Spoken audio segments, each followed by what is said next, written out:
Faut-il redire que la France est prête à faciliter l'accession à l'indépendance du territoire français des Afar et des Issa, mais une indépendance réelle, car il ne s'agit pas de créer un nouveau foyer de guerre dans cette partie du monde, c'est ce qu'a déclaré le secrétaire d'État Olivier Stiernes à France Inter.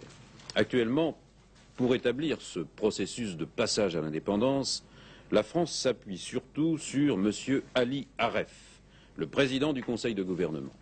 Mais M. Ali Aref est très contesté. Les membres de l'opposition qui ont tenu une conférence de presse à Paris aujourd'hui refusent absolument son autorité et déplorent d'ailleurs l'arrestation hier du porte-parole de la Ligue populaire africaine à Djibouti, porte-parole de l'indépendance africaine à Djibouti, oui, pour l'indépendance.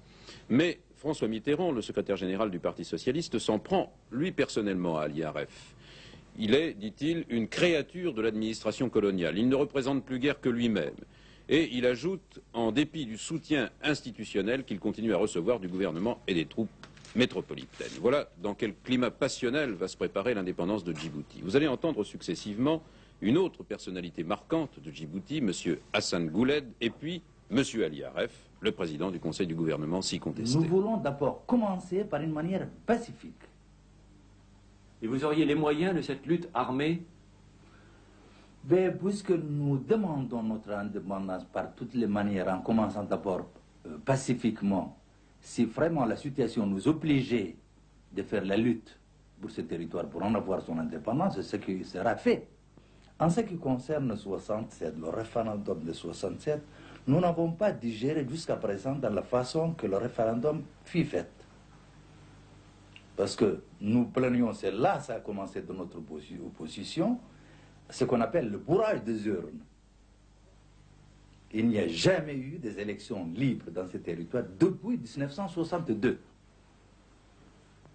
Donc nous contestons à tous les référendums qu'il y a eu dans ce territoire.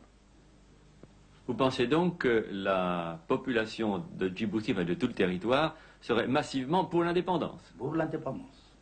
L'indépendance du TFAI économiquement n'est pas viable. Il faut avouer les choses et être franc et réaliste. Et nous avons un territoire qui est pauvre, un désert de lave où rien ne pousse. La seule chance que nous ayons, c'est d'avoir un port et une voie de chemin de fer.